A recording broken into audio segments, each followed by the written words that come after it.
Most gracious God, take our minds and think through them. Take our lips and speak through them. Take our hearts and set them on fire with love for you.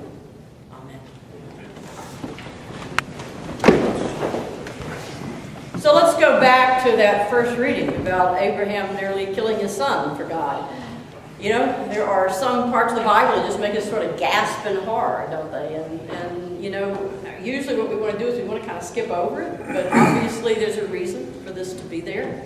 And I think part of what happens to us is we get so offended by the idea of killing a firstborn son, and rightly so, obviously, but we miss the meaning of that particular scripture because we can't get past that. It's just too powerful for us to get past. And I've found that when I am deeply offended by scripture, it's usually important for me to look deeply into it. And sometimes the only way to get deeply into it is to go back and look at the context of the story to understand better whether I'm just trying to read it from a 20th or 21st century point of view. Is there something I have missed here?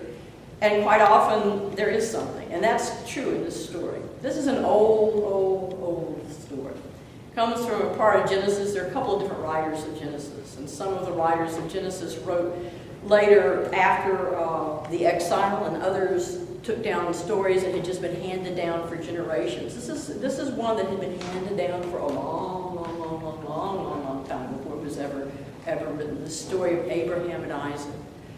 And so at the time when it was first probably told by nomads around a campfire, it was in a time where that whole region, the religion of the region, the pagan religion of the region, practiced offering the firstborn son to the god as a sacrifice.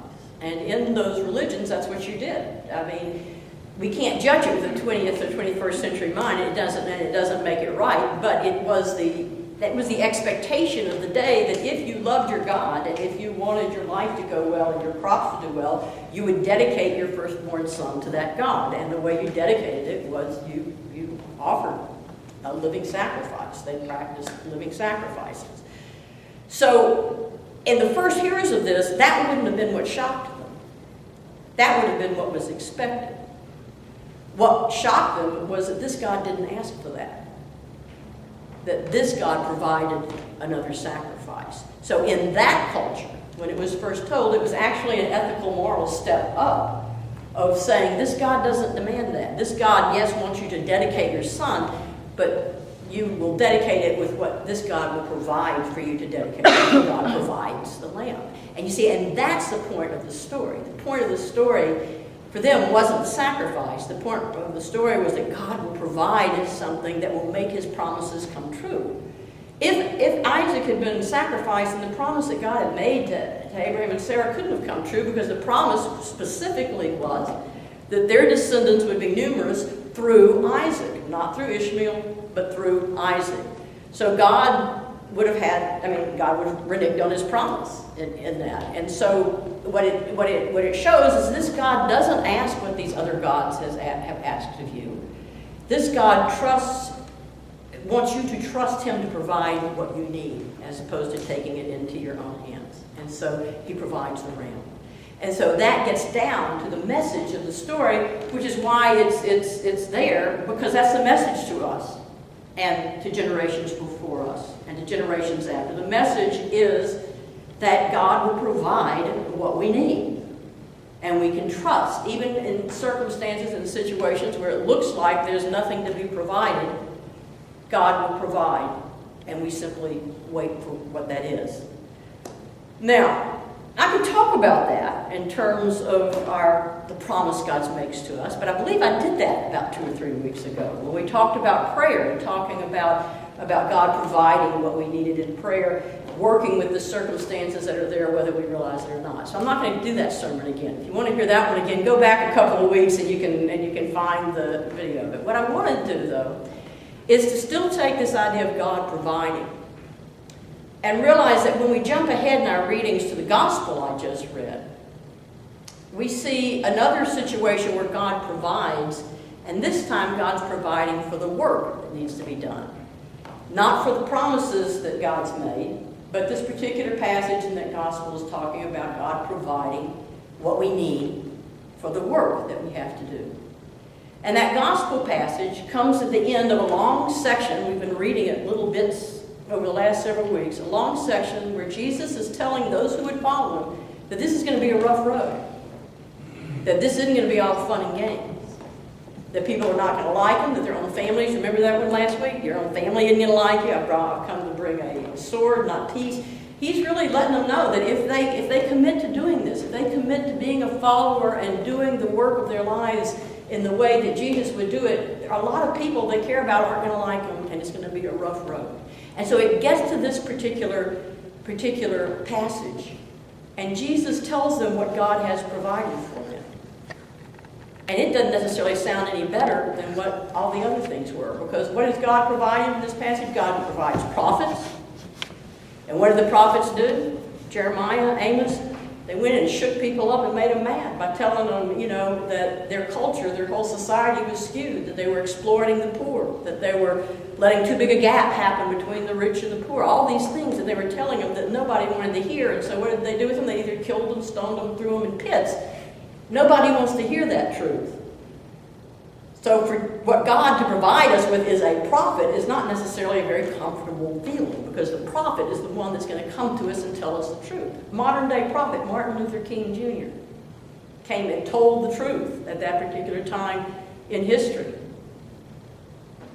And he kept telling the truth until they finally had to kill him and get rid of him, just like the other prophets. So for God to promise us a prophet, that's what we need to do the work we need to do, And then it says that God promises us a righteous one to be a companion if we would just accept and welcome that there'll be righteous ones if we can accept them as righteous.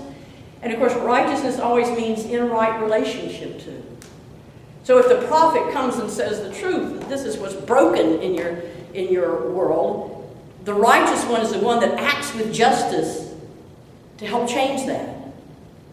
So now God's provided models for us to act justly, prophets to tell us truth we don't want to hear, and that's incredibly inconvenient for us most of the time.